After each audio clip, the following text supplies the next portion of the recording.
Kereta nak berhenti, nak pergi beli makanan, nak pergi beli bahagian tu, bila kereta berhenti, dia dah ganggu dia punya trafik tu. Sesak. Dia jadi sesak. Kita nampak kereta lah kan. Kereta tak banyak. Jadi, bandar ni mesti dirancang supaya mengambil kira peniaga-peniaga kecil ni. Ya. Itu matlamat. Jadi, tak lama, tak boleh lagi akan ada duk tak habis cerita 20-30 tahun duk ulang tu. Tak boleh. Dia tak boleh berlaku macam tu.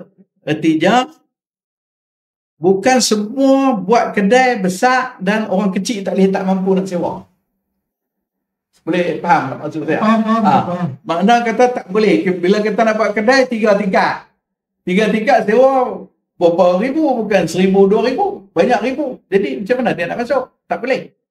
Jadi, makna kata perancangan untuk peniaga kecil, untuk mengadakan